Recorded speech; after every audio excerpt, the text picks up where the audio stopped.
Breaking news, Pakistani మరొక spy మళ్ళీ గుజరాత్ లో పట్టుబడ్డాడు. ఎస్, ఈ పాకిస్తాన్ కి సంబంధించిన స్లీపర్ సెల్స్, ఈ గూఢాచారులు ఇంకా భారతదేశంలో ఎంతమంది ఉన్నారు? రీసెంట్ గా ఈరోజు గుజరాత్ లో సహదేవ్ అనే ఒక పాకిస్తానీ స్పై మన బిఎస్ఎఫ్ డీటెయిల్స్ మొత్తం కూడా పాకిస్తాన్కి సంబంధించిన ఏజెంట్లకి చేరవేశాడు. ఒక 40,000 రూపాయల నగదు తీసుకున్నట్టు కూడా ఒక వార్త బయటకు రావడం జరిగింది. ఒక మహిళ ట్రాప్ లో పడి ఇతను ఈ రకంగా పాల్పడ్డాడంటూ కూడా చెప్తున్నారు. ఇక్కడే ఉండి భారతదేశంలో బ్రతుకుతూ పాకిస్తానీ స్పైగా వీళ్ళకి పనిచేయడానికి అసలు మనసు ఎలా వస్తుందని చాలా మంది అడిగే ప్రయత్నం చేస్తున్నా కానీ ఎవరు కూడా తగ్గట్లా. ఎందుకంటే రీసెంట్ గా మనం చూసాం 10 మందికి పైగా పాకిస్తానీ ఏజెంట్లుగా ఉన్న, ఈ పాకిస్తానీ గూఢచారులుగా ఉన్న, స్పైలుగా ఉన్న వీళ్ళందరూ కూడా బయటపడ్డారు. అందులో జ్యోతి మల్హోత్రా ఒక యూట్యూబర్ పేరు కూడా వినిపించింది. ఇంకా ఎన్ఐఏ సంస్థ ఇన్వెస్టిగేషన్ చేస్తుంది వాళ్ళని. ఇంకా ఇవన్నీ కూడా బయటకి ఇంకా ఒకదాని తర్వాత ఒకటి బయటకు వస్తున్న నేపథ్యంలోనే మరొక స్పై గుజరాత్ నుంచి కూడా బయటపడ్డాడు. సో ప్రస్తుతం ఇతను అసలు ఏం చేశాడు, ఇతను హెల్త్ వర్కర్ అని చెప్తున్నాడు ఈ సహదేవ్. సో పూర్తి విషయాలన్నీ కూడా మన జర్నలిస్ట్ చరణ్ ఉన్నారు, ఒకసారి ఆయనతో డిస్కషన్ చేసే ప్రయత్నం చేద్దాం. చరణ్ చెప్పండి, పాకిస్తాన్కి సంబంధించిన గూఢచారి మరొక వ్యక్తి మళ్ళీ బయటపడ్డాడు. సో మరి ఈసారి ఇతని దగ్గర నుంచి ఎటువంటి సమాచారాన్ని మన వాళ్ళు సేకరించే అవకాశం ఉంటుంది? ఇతను పేరు సహదేవ్ సింగ్ గోహిల్ అనమాట. ఇతను గుజరాత్ లో కచ్ ప్రాంతంలో ఉంటాడు. 28 ఇయర్స్ పర్సన్. ఇతను ఈరోజు దొరికాడు, మన యాంటీ టెర్రరిస్ట్ స్క్వాడ్ కి దొరికాడు. సో ఇతను గూఢచారిగా, అంటే వాళ్ళకి ఏజెంట్ గా, స్లీపర్ సెల్ గా పనిచేస్తూ అరెస్ట్ అయ్యాడు. అసలు ఇతను ఎవరు, ఎందుకు చేశాడు, దీని వెనక ఏం జరిగింది, ఆపరేషన్ ఏంటి అనేది ఒకసారి చూస్తే, ఇతను హెల్త్ వర్కర్ గా అతని వర్క్ అతను చేసుకుంటూ ఉంటాడు. అయితే అతని మీద హనీ ట్రాప్ జరిగింది. హనీ ట్రాప్ అంటే ఈ మధ్య కాలంలో ఎక్కువగా ఈ సీక్రెట్ ఏజెన్సీకి సంబంధించి కావచ్చు, లేదా ఈ గూఢచర్యం ఏదైతే ఉందో దీనికి సంబంధించి ఎక్కువగా వస్తున్న స్ట్రాటజీ. గతంలో రకరకాల స్ట్రాటజీస్ ఫాలో అయ్యేవాళ్ళు, అవతల దేశాల నుంచి కావచ్చు, మన దేశం నుంచి కావచ్చు. ఇప్పుడు ఎక్కువగా వస్తున్న స్ట్రాటజీ ఏంటంటే హనీ ట్రాప్. మరి అంటే ఎవరికి ఏదైనా బలహీనత ఉన్నప్పుడు ఆ బలహీనతను పట్టుకునే వాళ్ళ పని చేయించుకోవడానికి ప్రయత్నిస్తారు. అలా ఇతన్ని అతిథి భరద్వాజ్ అనే ఒక అకౌంట్ తోటి ట్రాప్ చేసి, ఇప్పుడు వాట్సాప్లో కాల్స్ కావచ్చు, రకరకాల ఇన్ఫర్మేషన్ ఇతని నుంచి తీసుకోవడానికి వీళ్ళు ప్రయత్నించారు. అది పాకిస్తాన్లో ఉన్న ఒక హ్యాండ్లర్. అయితే ఇతను అంత అమాయకుడా, ఏదో హనీ ట్రాప్ చేస్తే పడిపోయాడా, బుట్టలో పడ్డాడా అంటే అలా కనపడడం లేదు ఇక్కడ సిచ్యుయేషన్ చూస్తే. ఇతను కూడా ముదురే. హనీ ట్రాప్ కన్నా ముందే అతనికే ఆలోచన ఉందేమో అనిపిస్తుంది చూస్తూ ఉంటే సిచ్యుయేషన్. ఇతను ఏం చేశాడంటే, వాళ్ళకి రకరకాల ఫొటోస్, వీడియోస్, మన బార్డర్ సెక్యూరిటీకి సంబంధించిన కొన్ని కన్స్ట్రక్షన్ ఏరియాస్ అన్నమాట. సో ఆ ఏరియాస్ ఫొటోస్ అవన్నీ తీసి పెట్టాడు. అంటే డెవలప్ చేసుకుంటున్న బార్డర్ సర్కిల్ లో ఉన్న పిక్చర్స్ అన్ని కూడా చేరవేశాడు, వీడియోస్ పెట్టాడు. అలాగే ఎయిర్ ఫోర్స్ కి సంబంధించినవి కావచ్చు, ఐఏఎఫ్ ఇవన్నీ కూడా పెట్టాడు అనమాట. అంటే వాళ్ళకి ఇవి పెట్టడం వల్ల జరిగేది ఏంటంటే, మనం ఎట్లాగైతే మనం రాకెట్ లాంచర్స్ లేకపోతే మిసైల్స్ తోటి వాళ్ళ ఎయిర్ బేస్లను ధ్వంసం చేశారో మన ఇండియా, మన ఆపరేషన్ సింధూర్లో, అదే విధంగా వాళ్ళు టార్గెట్లు ఫిక్స్ చేసుకొని చేయడానికి వాళ్ళకు స్కోప్ దొరుకుతుంది. సో అటువంటి ప్రయత్నం వాళ్ళకి ఏదో స్ట్రాటజీ ఉండాలి. సో దానికి ఇతన్ని వాడుకున్నారు. ఇతను దాదాపు 2023 నుంచి ఈ పని చేస్తూ వస్తున్నాడు. ఓకే, అప్పటి నుంచి కూడా భారత్ కి సంబంధించిన సమాచారం మొత్తం కూడా చాలా సున్నితమైన సమాచారం వాళ్ళకి చేరవేస్తున్నాడు. సో ఇలా చేరవేసిన దానికి నిజానికి హనీ ట్రాప్ అయితే మరి ఈ డబ్బుల లావాదేవీలు అనేవి ఉండవు కదా. మరి డబ్బులు తీసుకొని చేస్తున్నాడు అంటే అది కేవలం ట్రాప్ కాదు, అతను ఉద్దేశపూర్వకంగా చేస్తున్నట్లుగానే కనపడుతుంది. అతను ఒక స్లీపర్ సెల్ గా గుర్తించక తప్పదు. సో దాదాపు 40,000 తీసుకున్నాడు. అది ఈ మధ్య కాలంలో ఉన్న ట్రాన్సాక్షన్ గురించి. మరి గతంలో ఏం ట్రాన్సాక్షన్లు ఉన్నాయి, ఇంకా ఏమేమి జరిగి ఉంటాయి, అనఫిషియల్ గా ఎవరి ద్వారా తీసుకొని ఉంటాడు, ఇవన్నీ కూడా తేలాల్సినవి ఉన్నాయి. సో ఇతన్ని హ్యాండిల్ చేస్తున్న హ్యాండ్లర్ కూడా ఆ పర్సన్ ఎవరో తెలియదు, ఈ డబ్బులు ఇచ్చిన పర్సన్ ఎవరో ఇప్పటికీ మీడియాకి తెలియదు. అదితి భరద్వాజ్ అనే ఒక మహిళ ట్రాప్ లో పడాడంటూ కూడా చెప్తున్నారు. ఆ మహిళనో కాదో కూడా తెలియదు ఎవరికి. మహిళ పేరుగా పెట్టుకుని వాళ్ళు అలా చేసి ఉండొచ్చు, లేదా అది వీళ్ళిద్దరు అండర్స్టాండింగ్ కూడా అయి ఉండొచ్చు. ఎందుకంటే ఇప్పుడు ఆ సిమ్ కూడా ఇతని ఆధార్ కార్డు తోటి ఇండియాలో తీసుకొని దాన్ని పంపిస్తే దాని నుంచి పాకిస్తాన్లో అది ఆపరేట్ అవుతుంది ఆ సిమ్ కార్డు.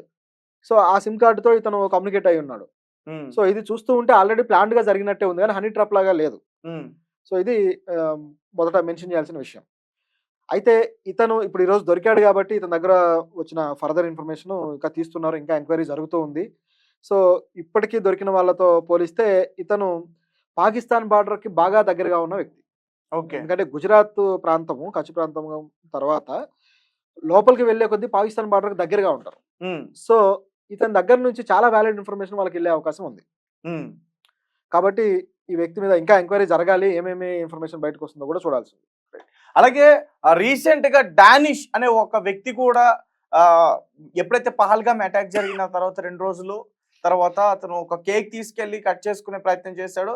అండ్ ఆహ్, రీసెంట్‌గా జ్యోతి మల్హోత్రాకి సంబంధించి కూడా వాళ్ళిద్దరికీ ఏవో సంబంధాలంటూ కూడా ఒక టాక్ వచ్చింది.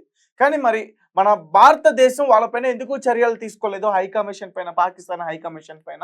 ఎందుకు అతను ఇక్కడే అరెస్ట్ చేసి ఉండొచ్చు కదా! ఒకవేళ అనుమానాలున్నా విచారణ అయినా చేయాలి కదా!